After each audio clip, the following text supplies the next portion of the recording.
The story of human-animal conflict is not new to India. We had various of instances where we can see that the lives of animals and humans are compromised because we are not able to solve this problem. And in this backdrop, we are going to discuss about the Ranthambore case in which a 7-year-old boy was killed by a tiger. Hello and welcome to the InNews series of Drishti IAS. I am Ritu and today's session is about human-animal conflict, and here in this session we are going to discuss in the context of Ranthambore Tiger Reserve, and this session is important for your GES 3 perspective. So let's move towards the news part.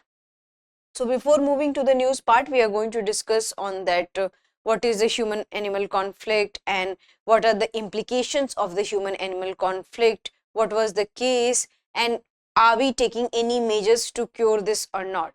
So this is the news which here we can see that in Ranthambore Tiger Reserve, there is a 7-year-old boy who got killed by a tiger. And this has become a news and sparked a debate and discussion over that why we are not able to prevent this human-animal conflict, and why it is not just about the what you can say killing of a 7-year-old boy. It is also about that who is responsible for that. So this is the question which we are going to tackle in today's discussion.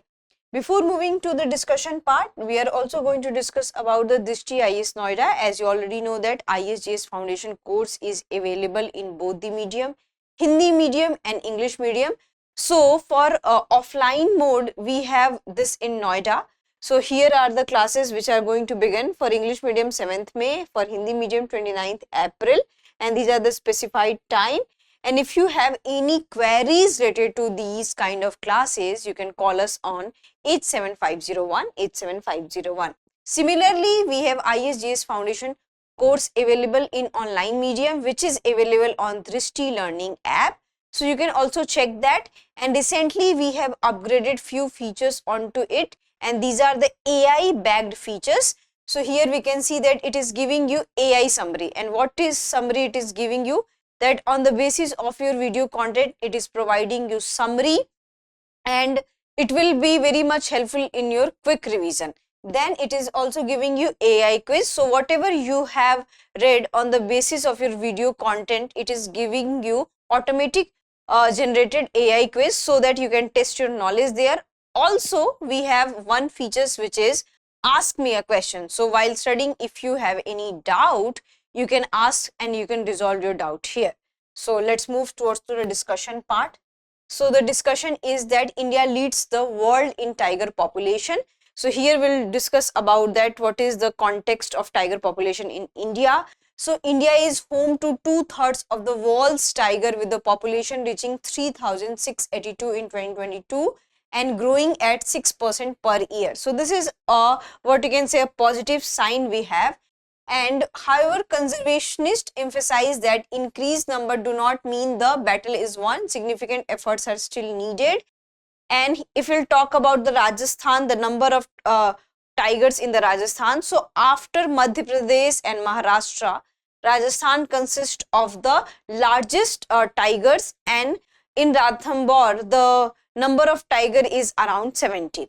So that here what we can see that after this particular incidents, there is a Royal Ranthambore International Tiger Week. A call for action happened, and this was a 2-day event in Ranthambore organized by Life for Freedom, and that has brought together various conservationists, environmentalists, academicians, scientists related to such fields, and they had discussed about that how to conserve tiger and what are the challenges ahead in this field. So they had also tried to find out the solutions for it. So here if we'll talk about the key challenges, that why there is a shrinking habitat and human tiger conflict. So here we can see that we have grown in numbers, but why we are not able to avoid the human tiger conflict. So here we can see that this is a problem, and this is not for the first time we are discussing such news, that one person has been killed. There are some infrastructural issues due to infrastructural project, due to the loss of habitat, due to the agricultural issues, due to we are making so much of big projects, we are not able to concentrate on the livelihoods of the people who are associated with the forest. So because of that, there are chances, and might be in future it will increase if we'll sustain so human tiger conflict. So what would be the solution for such kind of the problems? So speedy conservation action and strong coordination, community involvement is needed, as we have already discussed that the loss of habitat, the loss of livelihood is main focal point of this whole discussion. So why community involvement is needed? Because the people who are living around the forest and who are living in the forest, they will become ultimate protector of these animals. So we have to involve them. We do not have to boycott them. Then conflict resolution strategies between humans and animals, rewilding efforts to restore degraded system, and corporate and private sector partnership, going beyond corporate social responsibility to environmental responsibility. So it is just, they are saying that it is not just sole responsibility of the public authorities that they have to conserve the tiger. It is also responsibility of the private authorities, any citizen of this country, that how to conserve. And we do not have to take it as a responsibility, we have to act quickly into this thing. Now we'll discuss about the human animal conflict, that what is the human animal conflict. So human animal conflict is basically what you can say negative instances of the interaction of the animal and human. And in this, what we have seen that most of the time humans are killed by the wild animals, and most of the time humans also kill the wild animals. So this is the situation where human activities such as agriculture, infrastructure development, resource extraction come into conflict with wild animals, and that's why they lost their habitat, and such kind of the things happen. Now we are going to discuss about implication of the human animal conflict. So these are the implications we have.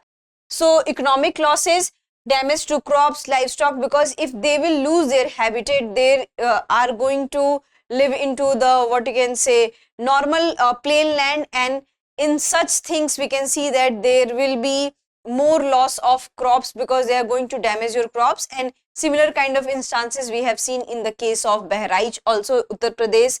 Then there will be a threat to the human safety because they will come out of their forest and they will what you can say encroach human settlement. So there are chances that humans will be threatened by their presence.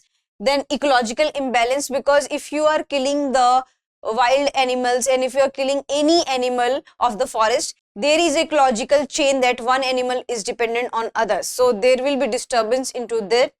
And then conservation hurdles, so negative attitude towards wildlife due to conflicts hinder conservation efforts. So this is the answer to the question that we are applying so much of conservation efforts, but why we are not able to succeed it? Because there are so many hinder because of the human animal conflict and psychological impacts.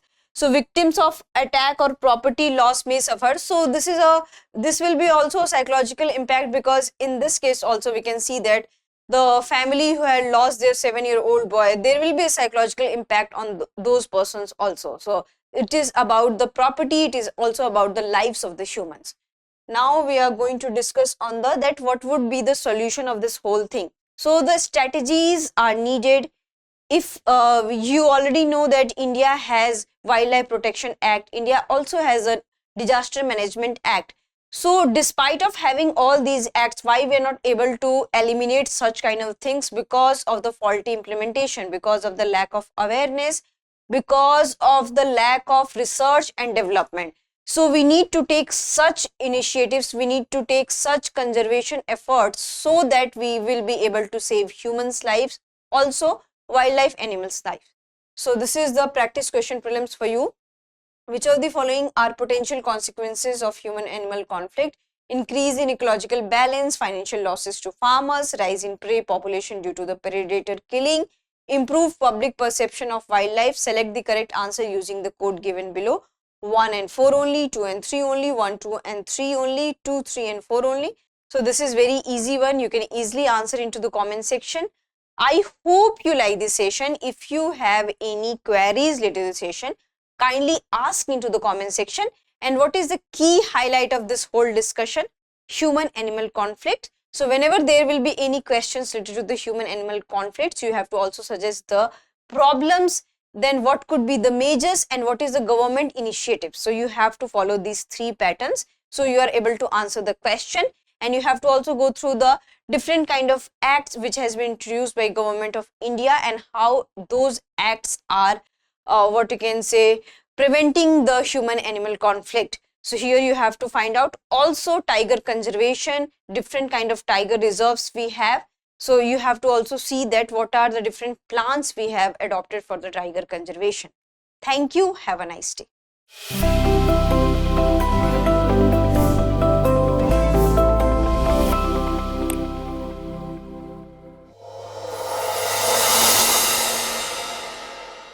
For more informative content, like, share and subscribe, and do not forget to press the bell icon to get the notifications.